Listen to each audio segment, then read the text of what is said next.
안녕하세요. 서울 근교에 살고 있는 이혼한 지 얼마 되지 않은 30대 여자예요. 이혼 사유는 남편이 제가 싫어졌다는 것이었는데요. 한때는 제가 없으면 하루도 살 수 없다던 사람이었는데 이혼할 무렵엔 함께 있는 것이 숨 막힌다고 하더라고요. 꼴도 보기 싫다면서요. 그렇게 남편과 이혼하고 난 후 그 인간과 재회하게 된 것은 응급실이었네요. 이혼 후 어떤 일이 일어났는지 들어보실래요? 대학병원에서 간호사로 일하면서 같은 병원 의사였던 남편을 만나 결혼했거든요. 그리고 몇 년 뒤 남편은 독립해서 새 병원을 개원했고 전 여전히 대학병원 응급실에 남아 있었고요. 시댁에서는 무척 잘 대해주셨는데 그 흔한 시집살이는커녕 명절에도 바쁘면 오지 않아도 되니 한가할 때 밥이나 한 끼 먹자고 권해주실 만큼 쿨하고 열린 분들이셨어요. 덕분에 남편과는 서로의 자리에서 각자 일에 최선을 다할 수 있었죠. 남편은 시댁 부모님의 도움으로 개원할 수 있었는데 점점 자리를 잡아가고 있었고요. 그런데 병원에 환자가 늘어나면 늘어날수록 남편이 점점 변해가기 시작하더라고요. 예민한 건 둘째치고 점점 절 배우자가 아닌 도우미 정도로 여긴다는 기분이 들 때도 있었어요. 청소는 제대로 하는 거 맞아? 이불 빨래는 언제 했어? 숨 쉴 때마다 목이 쾌쾌해. 여보, 나 밤샘 근무하고 이제 들어왔어. 눈 밑에 다크서클 안 보여? 아, 그랬어? 그러면 오늘은 집에서 쉬면서 대청소랑 이불 빨래 싹 좀 해. 하는 김에 에어컨도 좀 닦고 말이야. 에어컨 청소는 주기적으로 하고 있는 거 맞지? 이 집엔 나 혼자 사는 거야? 어떻게 모든 일을 나만 해? 당신도 손 있고 발 있잖아. 심지어 당신은 야간 진료는 하지도 않잖아. 내가 밤새워 고생하고 온 날엔 당신이 살림 좀 해주면 안 돼? 나도 힘들어. 누가 당신 보고 안 힘들대? 그런데 집안일은 나보다 당신이 더 잘하기도 하잖아. 내가 해봤자 어차피 당신이 다시 하게 될 텐데 이왕 하는 거 잘하는 사람이 하면 2번 일 안 해도 되잖아. 아, 서재도 좀 치워줘. 완전 엉망진창이야. 청소뿐만이 아니었어요. 반찬 투정까지 부리더군요. 어떤 날은 반찬이 마음에 들지 않는다며 있는 대로 짜증을 내고 나가버리기도 했죠. 가장 대접도 못 받는 기분이라나 뭐라나요. 그래도 이런 남편을 보며 이해해보려고 노력했어요. 얼마나 피곤하고 힘들면 저렇게 예민해질까 하며 측은했거든요. 하지만 이런 인내심도 친정을 무시하는 태도 앞에서 결국 폭발했죠. 그날은 친정엄마의 환갑이었어요. 바쁜 남편 스케줄에 맞춰 일부러 식당을 점심시간에 예약하고 혹시나 하는 마음에 아침을 먹는 자리에서도 약속 시간과 장소를 여러 번 언급했거든요. 그런데 약속 시간이 지나도 남편은 오지 않더라고요. 연락 한 통 없이 말이에요. 결국 남편에게 전화를 걸었고 남편은 아주 태연한 목소리로 이렇게 말하더군요. 깜빡했어. 뭐? 어떻게 다른 것도 아니고 엄마 생신을 잊을 수가 있어. 내가 며칠 전부터 그리고 오늘 아침에도 이야기했잖아. 귀에 딱지 앉을 것 같으니 그만 이야기하라고 했던 게 당신이야. 그런데 뭐? 깜빡했어? 바쁘다 보면 그럴 수도 있지. 돈 좀 보낼 테니까 장모님 드려. 뭐? 안 오겠다는 말이야? 지금이라도 와서 얼굴 비추고 가. 지금 점심시간이잖아. 점심시간이라고 마냥 노는 줄 아냐? 지금도 할 일이 태산이거든. 아휴, 뭘 알아야 대화가 통하지. 하여튼 난 못 가니까 당신네 식구끼리 좋은 시간 보내. 그 순간 이성의 끈이 뚝 하고 끊기는 느낌이었어요. 바로 남편의 병원으로 찾아갔고 거기서 본 풍경에 어이가 없었네요. 바쁘다던 남편놈은 간호사들과 모여 앉아 시시덕거리며 커피를 마시고 있더군요. 생각 같아서는 그 자리에서 남편에게 따져묻고 싶었지만 차마 입이 떨어지지 않더라고요. 남편의 체면도 있었지만 제 얼굴에 침 뱉는 짓이란 걸 알고 있었으니까요. 가까스로 화를 참고 남편과 함께 진료실에 들어갔어요. 아니, 여기는 왜 쫓아온 거야? 몰라서 물어? 바쁘다며. 당신한텐 커피 마시는 일이 바쁜 일이니? 다른 날도 아니고 환갑이야, 환갑. 그런 날에 간단하게 점심 한 끼 먹는 것도 그렇게 힘이 들어? 아, 깜빡했다고 했잖아. 이미 늦었는데 가봤자 눈치밖에 더 보여? 괜히 내가 가서 분위기 망칠 바엔 안 가는 게 서로 좋잖아. 지금 그걸 말이라고 해? 당신 일정 맞춘다고 이 근처로 예약했고 시간도 일부러 점심시간으로 잡은 거야. 그런데 당신이 빠지는 게 말이 돼? 그까지 환갑이 뭐라고 이 유난을 떨어? 그냥 생일이잖아. 1년에 한 번씩 있는 생일. 그까지 생일 때문에 병원까지 찾아와서 피곤한 사람 붙잡고 큰 소리 내야겠어? 남편은 미안하단 말 한마디 없이 당당한 태도였고, 그런 남편의 손에 들린 커피를 빼앗아 그 당당한 얼굴에 뿌려버렸어요. 야, 너 이게 뭐 하는 짓이야? 정신 차리라고. 내가 요즘 당신 힘들다고 다 이해해주니까 나나 우리 집이 우습게 보이나 본데 정신 차려. 그날 밤 남편은 집으로 들어오지 않았어요. 남편의 첫 외박이 있던 날이었네요. 도대체 언제부터 사이가 이 지경이 되었는지 가늠도 되지 않더라고요. 복잡한 생각에 잠겨 째깍째깍 흘러가는 시간을 보며 애를 태우던 그때 시모에게서 전화가 왔어요. 아가, 어제 사돈은 잘 만나고 왔니? 좋은 시간 보냈어?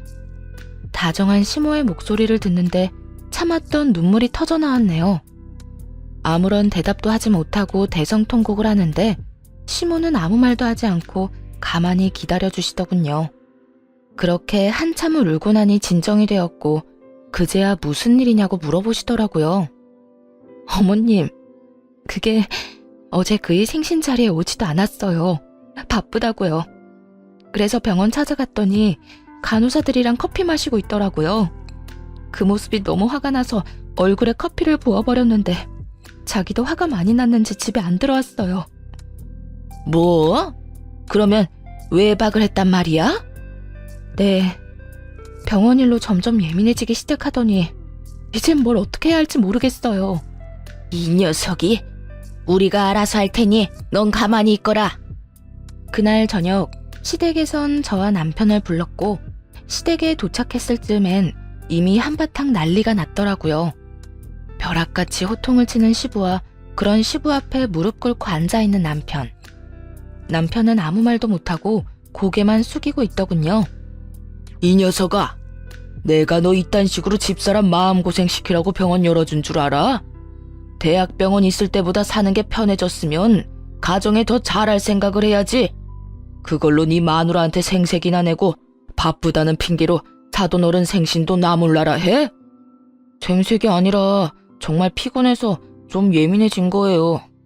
생신은 정말 깜빡했어요, 아버지. 그런 정신머리 가지고 병원은 어떻게 이끌어가는 게야? 이딴 식으로 굴 거면 지금이라도 간판 내리거라.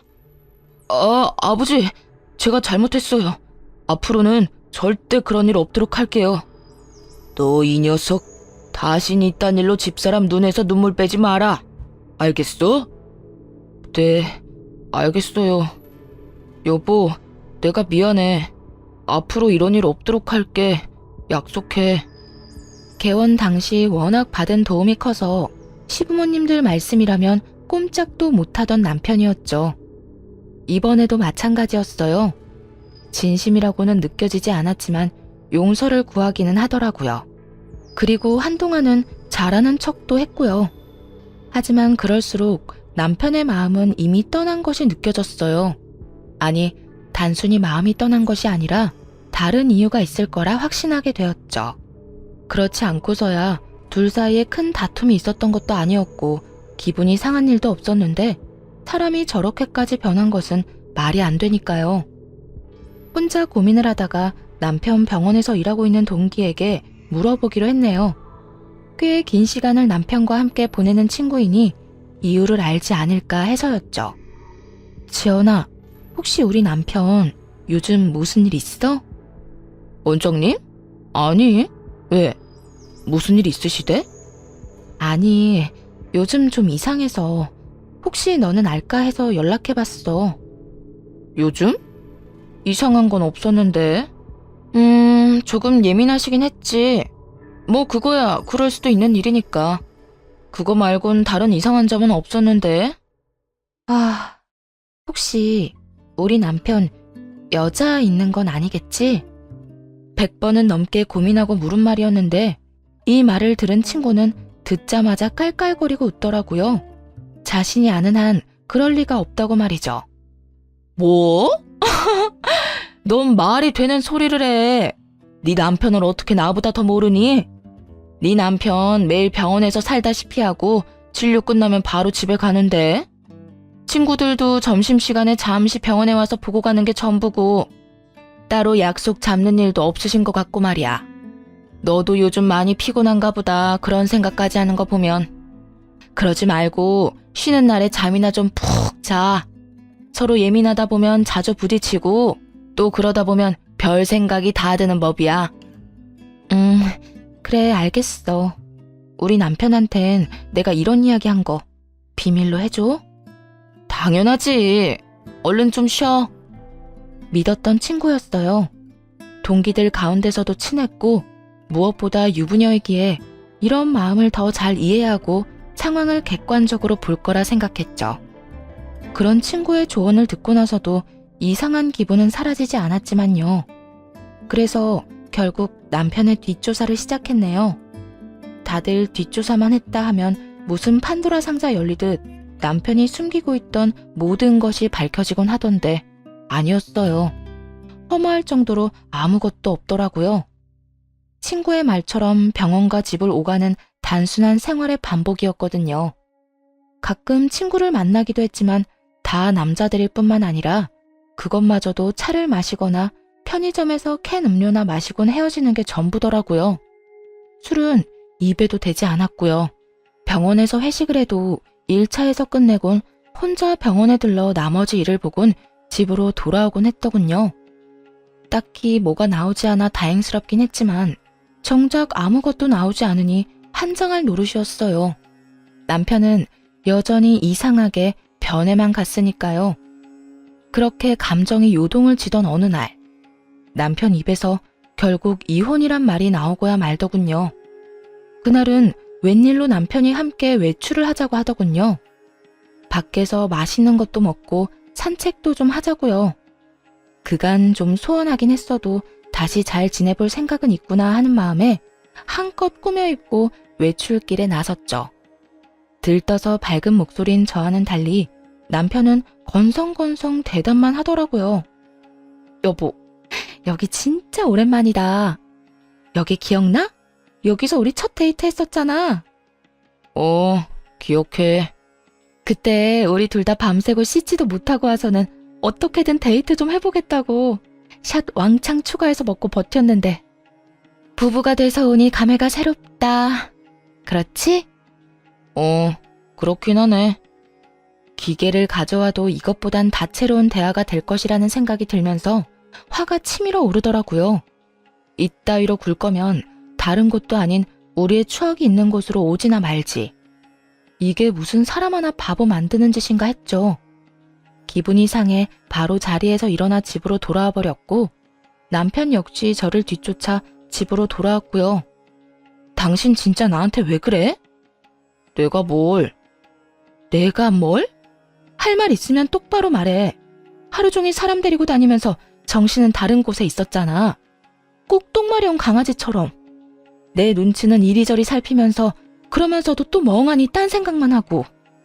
난 오늘 당신이 앞으로 잘 살아보자는 마음으로 산책하자고 한 줄 알았어. 오늘 간 곳이 죄다 우리한테 좋은 추억만 가득했던 곳이니까. 그런데 당신은 시큰둥해선 대답만 겨우 하고 나만 들떠있고 그게 뭐야 도대체? 그럴 거면 왜 굳이 나가자고 한 거야? 입으로 뱉고 나니 정말 하루 종일 무얼했나 싶더라고요.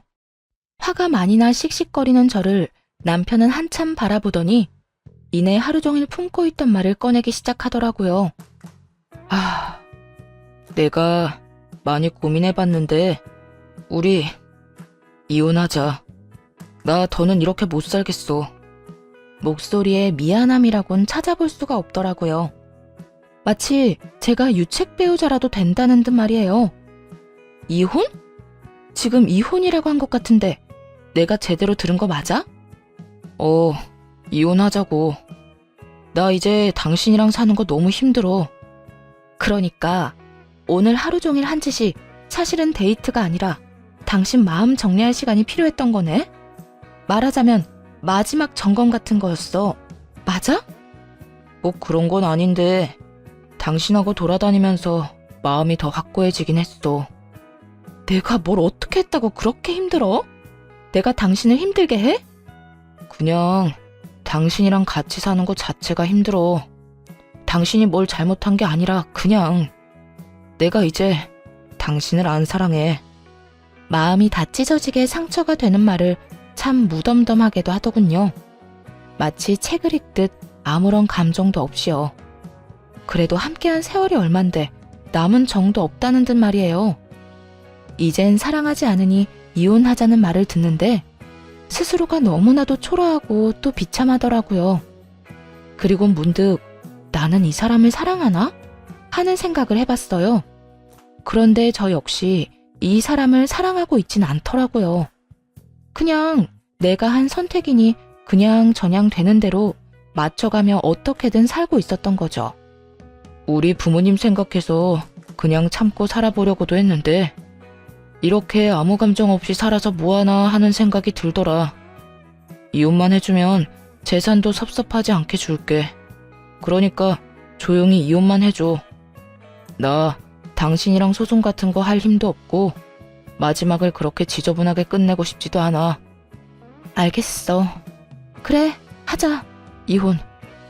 구질구질하게 눈물이라도 흘리며 매달릴 거라 예상했었는지 남편은 그제야 놀란 눈을 하고는 똑바로 쳐다보더라고요. 왜? 내가 울면서 매달리기라도 할 줄 알았어? 아니, 그건 아닌데 좀 더 이유를 물을 거라고는 생각했어. 나 싫다는데 물어서 뭐해. 들어봤자 상처만 깊어질 텐데 뭐. 당신 말 듣고 생각해보니까 나도 당신 사랑하는 건 아니더라. 그냥 저냥 어떻게 해서든 잘 살아보려고 맞춰가고 있었던 거지. 당신 말대로 그렇게 살아서 뭐하겠어. 지금이 조선시대도 아니고 아니다 싶으면 애 없을 때 헤어져야지. 그렇긴 하지. 당신 괜찮아? 아니, 안 괜찮아. 사실 나 진짜 비참해. 하지만 어쩌겠어. 이혼하자는 말을 주워 담을 수도 없는 노릇이고. 어쨌든 말 나온 김에 하루빨리 이혼하자. 한 공간에 있는 것도 싫다는 남편과의 이혼은 생각보다 더 빠르고 간단하게 끝이 났어요. 결혼할 때는 상견례니 혼수니 함께 살 집이니 고민하고 하나씩 해결하기 바빴는데 그런 결혼보다 이혼이 더 빨리 끝나더라고요. 남편은 약속한 대로 재산을 나눠주었고 시부모님께 이혼 사실을 전해드렸어요. 마지막으로 물으마. 너 지금 이혼하면 너에게 해주던 모든 것들 다 끊을 것이야. 네가 이때껏 벌어들인 것 빼곤 다 뺏기는 신세가 될 텐데 그래도 이혼할 거야? 네, 아버지. 이미 되돌리기엔 늦었어요. 제 마음도 마음이지만 이 사람도 저한테 이제 마음 없어요. 한 공간에 있는 게 숨이 턱턱 막히기 싫은데 어떻게 같이 살겠어요. 남편의 말을 들은 시부는 저의 생각을 조심스럽게 물으시더군요. 아가, 네 생각도 같다 이거니? 네. 제가 싫다는 이 사람 말 듣고 생각해보니 별반 다르지 않은 마음이더라고요. 당시엔 싫은 마음까진 아니었지만 그렇다고 해서 좋은 마음도 아니었어요. 무엇보다 제가 그렇게도 싫다는 사람하고 저도 살고 싶지 않아요, 아버님. 일이 이렇게 돼서 죄송해요. 네가 죄송할 일이냐? 우리가 자식을 잘못 키워 네가 마음고생 많이 했겠구나. 우리가 미안하다, 아가. 아니에요. 두 분은 최선을 다해 잘해주셨는걸요. 이 말을 들은 시부와 시모는 더 화가 났는지 남편을 보며 무서운 얼굴이었죠. 아마 이게 진작 마음이 떠난 남편이 이때껏 제 곁에서 버텼던 이유였겠죠.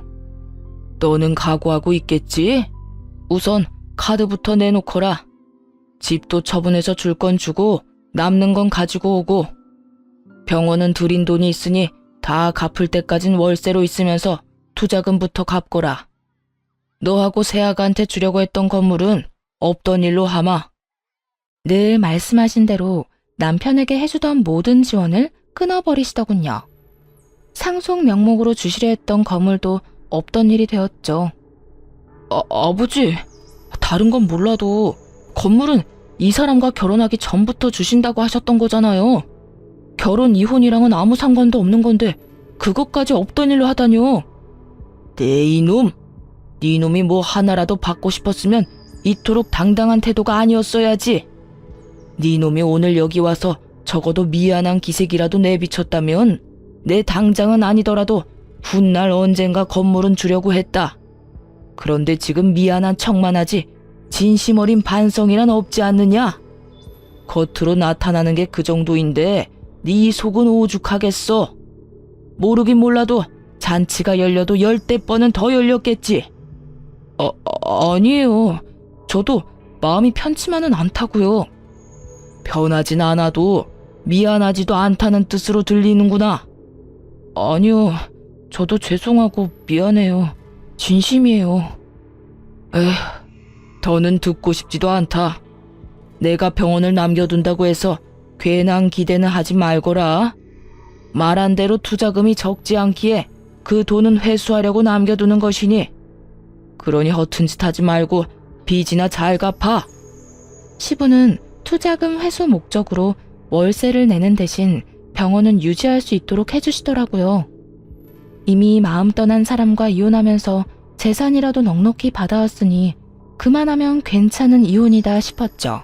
거기에다 남편이 가진 것까지 다 신기루가 되어 사라졌으니 복수도 이만하면 되었다고 생각하기도 했습니다. 비록 제대로 된 이유는 끝까지 알 수 없었지만 말이에요. 단순히 이제 사랑하지 않는다는 이유로 이혼하겠다는 말을 그대로 믿은 것은 아니었기에 더 조사를 해봤지만 아무리 찾아봐도 이렇다 할 만한 것은 나오지 않았거든요. 하지만 하늘은 저와는 생각이 달랐나 봅니다.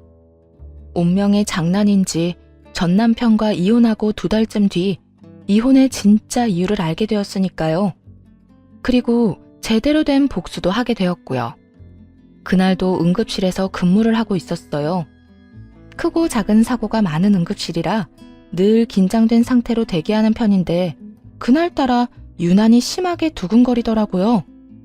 오늘따라 왜 이렇게 안절부절 못해? 집에 무슨 일 있어? 이혼한 돌싱녀가 집에 일이 있을 게 뭐가 있어. 그냥 계속 뭐가 이상해. 느낌이 싸해. 그렇게 주변에서도 제 불안을 느낄 정도의 싸한 예감이 이어지던 그때 큰 교통사고로 인해 긴급한 상황의 환자가 연이어 들어오더군요. 급하게 환자를 향해 달려갔고 환자의 얼굴을 확인하고는 그 자리에서 아무것도 못한 채 멍하니 서 있을 수밖에 없었습니다. 그 환자는 바로 남편과 제 동기 친구였거든요. 전 남편의 호의로 한 차에 타고 있었다기엔 새벽 3시에 가까운 시간. 누가 봐도 불륜임을 알 수 있는 상황이었어요. 심지어 임신 상태더군요. 아빠가 누구인지 쉽게 확인할 수도 없는 아이를 말이죠. 멍해서 억장이 무너지는 기분조차 들지 않더라고요. 아니, 오히려 그제야 왜 이혼까지 하게 되었는지 이해가 되며 속이 뻥 뚫리는 기분마저 들었어요. 배신감이요? 그딴 감정도 들지 않았어요. 그저 두 사람이 저를 속이고 어떻게 외도를 저질러 왔는지 그 과정이 머릿속에 쉽게 그려지더라고요. 흥신소에서도 두 사람의 외도 증거를 잡지 못한 이유는 병원에 있었죠. 병원에는 뒷문이 있었는데 간호사들도 알지 못하는 전 남편의 진료실 뒤편에 있는 작은 문이었어요.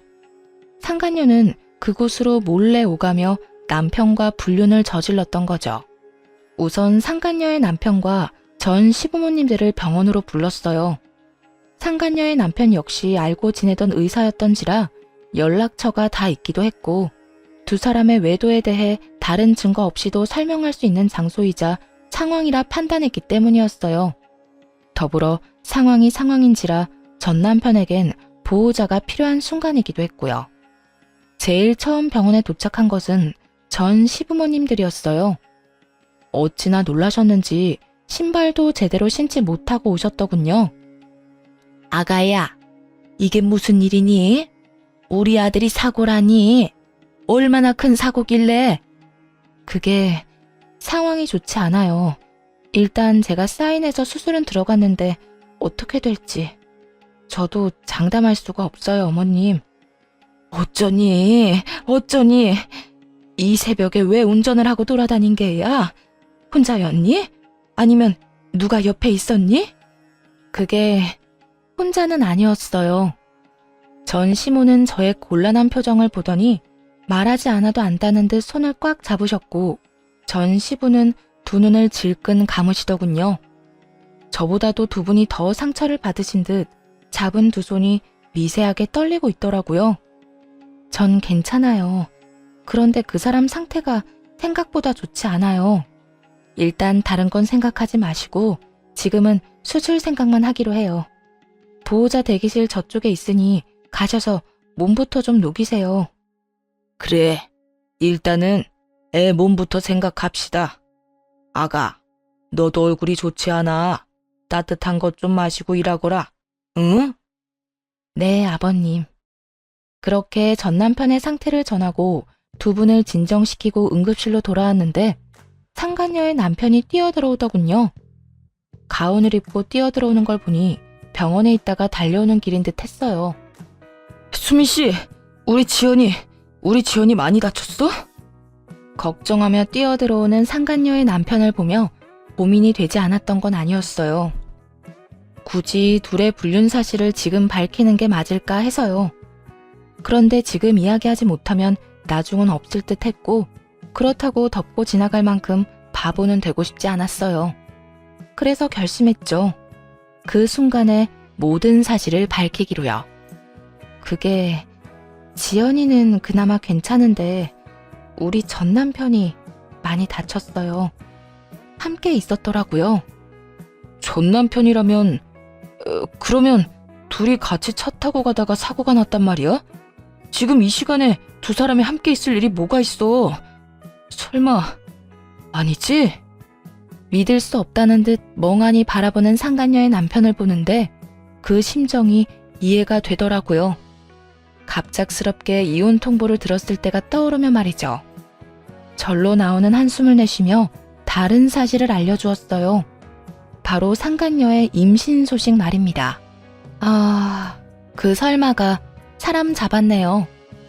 엑스레이 찍기 전에 혹시 몰라서 검사했는데 지연이 임신이더라고요. 알고 있었어요? 임신? 지연이가? 아니, 몰랐어. 임신이에요, 지연이. 한 5주쯤 된 것 같은데. 하여튼 아기는 무사해요. 상간녀의 남편은 대답이 없었고 저 역시 더는 할 수 있는 말이 없더라고요. 비교적 적게 다친 상간녀가 급한 치료를 마치고는 자신의 남편을 향해 다가왔거든요. 여보, 어떻게 알고 여기까지 온 거야? 지금 병원에 있어야 하는 거 아니야? 지금 그게 중요해? 당신 바람 피우고 있었어? 어? 그게 무슨 말이야? 바람이 아니면 지금 이 시간에 당신이 왜 최 원장이랑 한 차를 타고 가다가 사고가 나? 그게 말이야? 됐어. 많이 다친 거 아니지? 치료 받을 거 받고 퇴원하는 대로 이혼 준비나 해. 나도 바빠서 병원 가야 하니까. 상간녀의 남편은 더는 말을 섞고 싶지도 않다는 듯 상간녀의 말을 잘라버리고 병원 밖으로 나가버렸어요. 상간녀는 그제야 제가 보이는 듯 언성을 높이며 따지고 들더라고요. 네가 우리 남편 불렀니? 응. 알다시피 보호자가 필요한 순간이라서 말이야. 때마침 연락처도 알고 있어서 불렀는데 왜? 왜? 지금 왜라는 말이 나와? 네 가정 깨졌다고 내 가정까지 깨겠다는 심보야? 야, 말은 바로 해. 내 가정도 네가, 네 가정도 네가 깬 거야. 애초에 바람 피운 연놈은 너랑 저 새끼인데 왜 애꿎은 내 탓을 해? 네가 내 남편을 불렀으니까. 그러게, 누가 사고가 나래? 아니, 누가 바람을 피우래? 너도 참 뻔뻔하다. 어떻게 나한테 그딴 걸 따질 생각을 해? 검사 받으면서 양심도 같이 두고 왔니? 정신 차려 이 상간녀야. 넌 상간녀 중에서도 악질이야. 어떻게 동기 남편이랑 그딴 짓을 저질러? 그러면서 뭐? 원장님은 바람 피울 리가 없다고? 내가 발 동동 구르며 너한테 고민 상담할 때 내가 얼마나 웃었을까? 다른 사람도 아닌 당사자한테 그걸 묻고 있었으니 말이다. 너도 알지?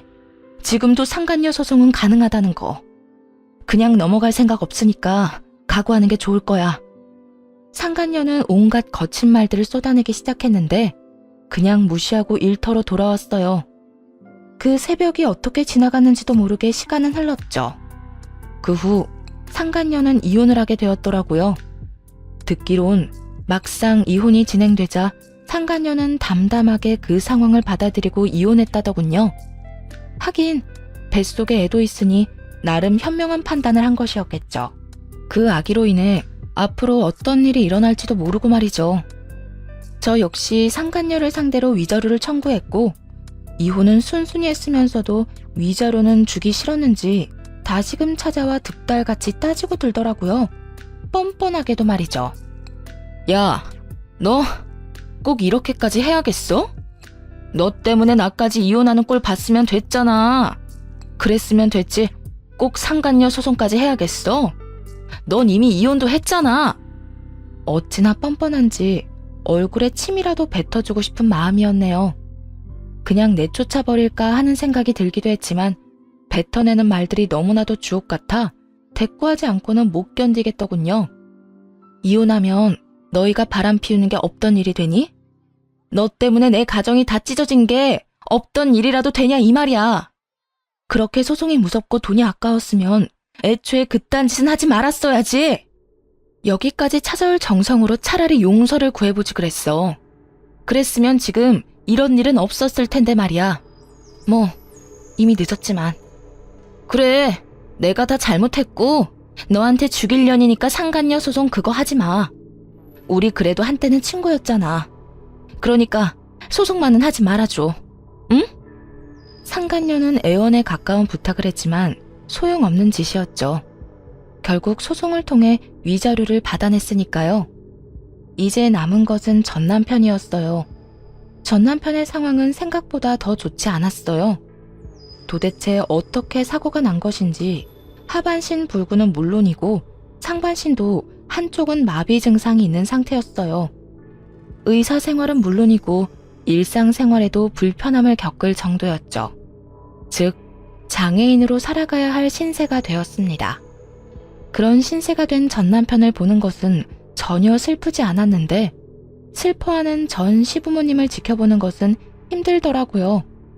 아무래도 그간 친부모님처럼 잘 대해주신 분들이니까요. 그래서 전 남편의 곁을 지키는 두 분을 챙기기 시작했고 그런 행동에 상간녀가 안달이 난 모양이더라고요. 혹시나 전 남편을 빼앗길까 조바심이 들었는지 어느 날은 전 시부모님 앞에 무릎을 꿇고 앉아 절절한 사랑 고백을 하더군요. 저희가 비록 시작은 옳지 않았으나 마음만큼은 정말 진심이었어요. 저 원장님 진심으로 사랑해요. 그래서 뭘 어쩌란 말이니? 너를 며느리로 받아달라 이 말이니? 네 눈엔 제 불구된 거 안 보이니? 그래도 상관없다 이거야? 네, 저는 상관없어요. 원장님 상황이 어떻든 전 원장님을 사랑해요, 어머님. 그러니까 저 좀 예쁘게 봐주세요. 제가 살면서 정말 잘할게요. 저 받아주신 거 절대 후회할 일 없도록 잘할 자신 있어요. 그래, 그러려무나. 전 시댁에서 허락을 하니 상간녀는 부잣집에 시집갈 생각에 기쁜 내색을 감추지 않더라고요. 하지만 그것도 잠시였어요. 전 시댁에선 병원도 빼앗고 그나마 지원해주던 병원비마저 끊어버렸으니까요. 불구가 된 아들을 버리기는커녕 데리고 살아준다는데도 불구하고 이토록 냉정하게 구신 이유가 다 있었어요.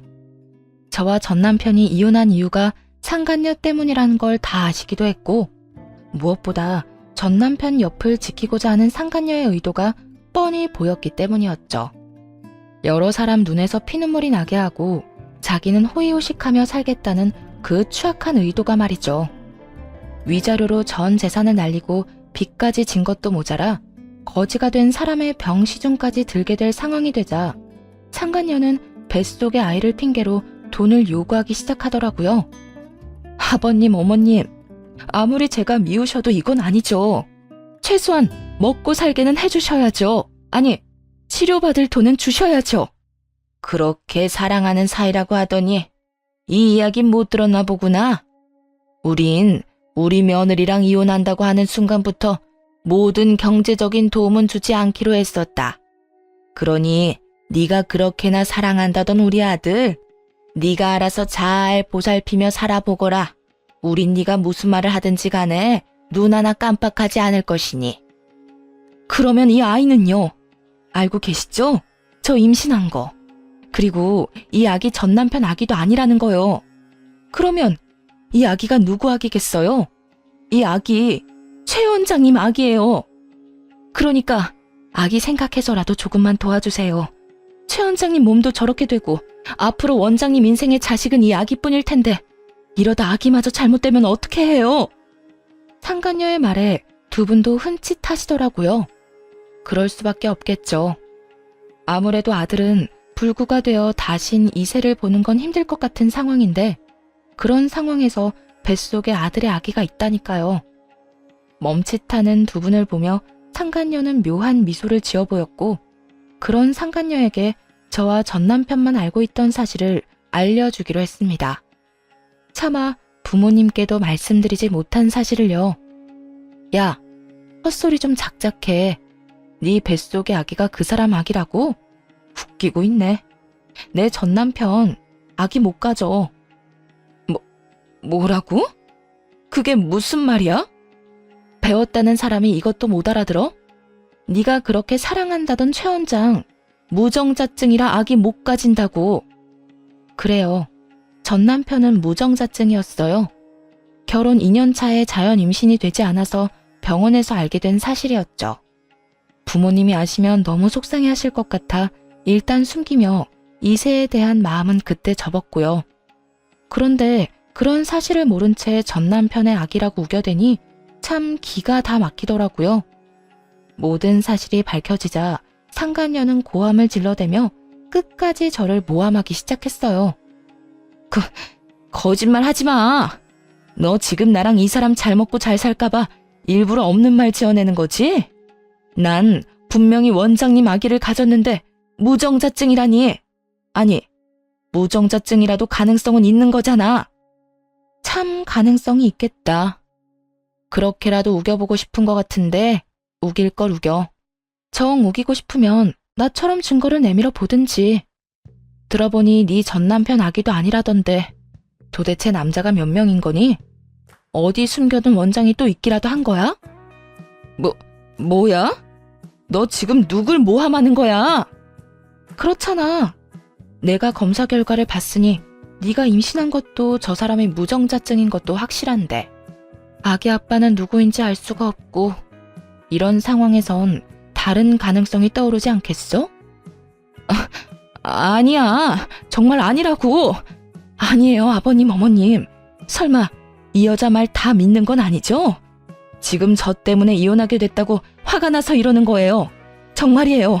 제 말 믿어주셔야 해요.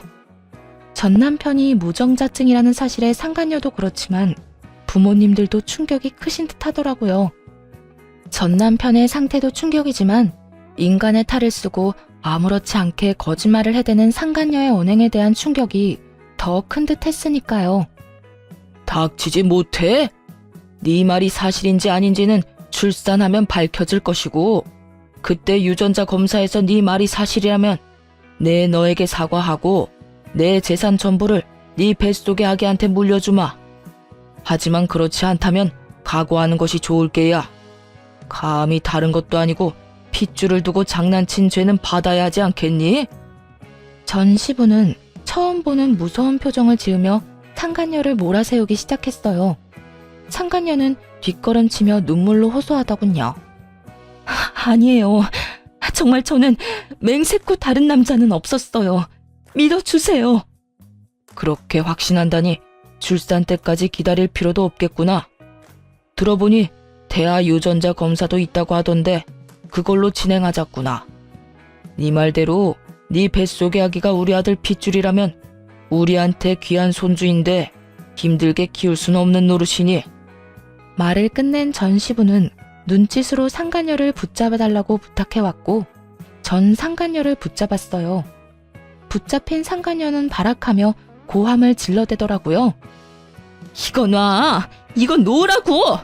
너 태아 유전자 검사가 쉬운 줄 알아? 아직 합법으로 정해진 것도 아니라고! 이거 놔! 이거 놓으라고! 다 널 위해서 이러는 거야. 홀몸도 아닌데 합법이든 불법이든 빨리 검사해서 확실해지면 돈도 펑펑 쓰고 너도 아기도 좋은 거 아니야? 당당하다는 애가 왜 이래? 이거 놔! 혼비백산. 말 그대로 아수라장이었네요. 상간녀는 있는 힘껏 저를 뿌리치고 도망쳤는데 그런 상간녀의 모습을 설명하기에 딱 어울리는 말이더군요. 마치 넋이 나간 사람처럼 정신없이 도망치는데 그 꼴 참 보기 좋다 싶었네요. 그 후 상간녀의 소식이 들려온 건 정확히 1년 뒤였어요. 아기를 안고 자신의 전남편 앞에 나타난 상간녀는 뻔뻔히도 임신 주수를 착각했었다며 이번에는 전남편의 아기라고 우겨댔다고 하더라고요. 순순히 넘어갈 리 없었던 전남편은 유전자 검사를 했고 결과는 당연하게도 그와는 일치하지 않는 것으로 나왔다고 하네요. 그래서 다시 한번 떠들썩했다고 동기들이 알려주더군요. 이야기 들었어? 그 상간녀가 안고 온 아기 전남편 아기도 아니래. 이번에 우리 병원에서 유전자 검사했는데 또 불일치. 그래서 난리도 아니었어. 상간녀는 무조건 검사가 잘못됐다고 하고 전남편은 꺼지라고 소리 지르고 전남편은 아니라고 생각하면서도 살짝 기대한 모양이더라고. 하기야 그렇게 당당하게 아기 안고 나타났으니 나라도 기대는 하겠다. 좀 당당했어야지. 뻔뻔하기는 진짜 뻔뻔하다. 금방 밝혀질 거짓말을 어쩌면 그렇게 당당하게 할 수 있는지. 그나저나 네 전남편 애는 확실하게 아닌 거 맞아? 확실하게 아닌 거 맞아. 그건 내가 확신할 수 있어. 그래서 걔는 어떻게 됐어? 어떻게 되긴 또 주랭랑 쳤지 뭐. 사기죄로 고소한다는 말까지 나오니까 겁났는지 도망가더라. 들어보니까 친정에서도 남 부끄럽다고 나 몰라라 한다던데. 꿀 좋다. 그러게 다른 사람도 아니고 너한테 그딴 짓을 하래? 벌 제대로 받는 거야. 네 전남편도 그렇고 그 상간녀도 그렇고. 그러면서 진짜 아기 아빠는 누구인가에 대해 한동안 입방아에 오르락내리락거리기도 했죠. 한바탕 소동이 끝나고 전남편은 병원에서 퇴원해 요양원으로 가게 되었어요. 아무래도 집에서는 관리가 힘들고 재활도 함께 진행해야 하니 요양원에서 지내며 전문가들의 도움을 받기로 한 것이죠. 휠체어 신세가 된 전남편을 보니 아무래도 마음이 좋진 않았는데 그런 마음조차 확 날아갈 만한 일이 있었네요. 퇴원하는 날 저를 향해 갖은 악다구니를 쏟아냈으니까요. 또 내가 이 꼴이 돼서 속으론 통쾌하지? 아니, 내가 교통사고 난 것도 네가 속으로 빌고 또 빌어서 그렇게 된 거 아니야? 악밖에 남지 않은 전남편의 말을 듣는데 정신이 확 들었어요. 저딴 인간에게 동정심을 남기다니 참 순진하고 멍청했구나 하는 생각도 들더군요. 야, 정신 차려. 네가 알다시피 나 무당 아니고 간호사야. 네가 말아먹은 네 신세 내 탓으로 돌릴 생각 말고 재활이나 잘 받아. 이제 옆에서 도와줄 여자도 없는데 혼자 잘 살아가야 할 거 아니야. 야, 너 진짜 내가 가만둘 것 같아? 네가 가만 안 두면 어쩔 건데? 네가 인간이라면 나한테 이러면 안 되는 거 몰라? 내 인생 망친 것도 모자라 본인 인생도 그따위로 망쳐놨으면 이제라도 반성이란 걸 하고 좀 똑바로 살아. 내가 뭘 그렇게 잘못했는데? 설사 내가 잘못했다고 쳐도 이런 신세가 될 만큼 잘못한 건 아니잖아. 난 억울해. 억울하다고. 난 너 때문에 하루아침에 가정도 깨지고 인생도 망가졌어. 내 잘못은 하나도 없었는데 내 마음은 산산조각이 났다고. 그런 내 앞에서 네 억울함을 호소하고 싶니? 내 원망이나 하고 싶냐고. 넌 정말 끝까지 나에 대한 배려나 미안함 따위는 전혀 없구나. 너야말로 어떻게 나한테 이렇게까지 해. 이혼할 때도 나지 않았던 눈물이 그제야 나더라고요. 울면서 고함을 질러대자 전 남편도 그제야 정신을 차린 듯 멍하니 바라보더군요. 놀랍기도 했겠죠. 울며 불며 매달릴 거라 생각했던 순간엔 눈물 한 방울 흘리지 않던 여자가 악다구니를 쓰고 달려들어야 할 순간에 눈물을 흘리니 당신은 부모님 보기 부끄럽지도 않아? 어떻게 마지막까지 이런 꼴을 보일 수가 있어? 나한테나 부모님한테나. 다리만 망가진 채로 살아. 마음까지 망가뜨리지 말고. 본인 말고 부모님 생각해서라도 정신 똑바로 차리고 살란 말이야. 전 남편은 그제야 뒤에 서 있는 부모님이 떠올랐는지 고개를 떨구더라고요. 그나마 부모님 생각하는 마음은 남아있어 다행이라고 생각했네요. 그 후 전 남편을 보는 일은 없었어요. 가끔 전 시부모님과는 만나 식사를 하거나 시간을 가지곤 하는데 그때도 전 남편의 이야기는 전혀 하지 않습니다. 그저 서로의 안부와 이런저런 사는 이야기를 나누며 시간을 보내고 돌아오곤 해요. 한 번은 전 시부모님께서 이런 이야기를 하시더라고요. 아가, 넌 재혼 생각은 없니? 네? 재혼이요? 아, 어머님, 무슨 그런 말씀을 하세요. 전 그런 생각 없어요. 그러지 말고 다시 잘 생각해봐. 너희 부모님도 내심 네가 다시 시작하길 원하실 거야. 우리도 그렇고 말이야. 우리 아들 잘못 때문에 그렇게 된 거지 네 잘못은 없었잖니. 세상 남자들이 다 우리 아들 같진 않아. 가정적이고 좋은 남자가 얼마나 많은데. 나이도 아직 젊은데 잘 생각해 보려무나. 너 시집 간다고 하면 혼수는 우리가 해주마.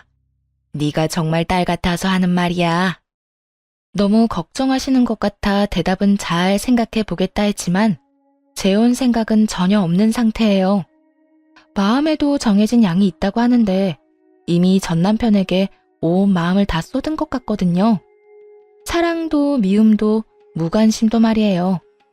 언젠가 이 마음들이 다시 채워진다면 그때는 다시 좋은 사람을 만날 수도 있지 않을까요? 요즘 전 병원을 그만두고 휴식을 취하고 있는 중이에요. 너무 많은 일이 있기도 했고 간호사라는 직업에 대한 회의감이 들어서요.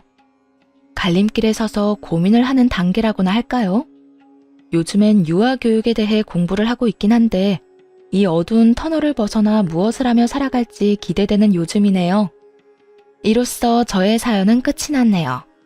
긴 사연 함께 해주셔서 감사합니다.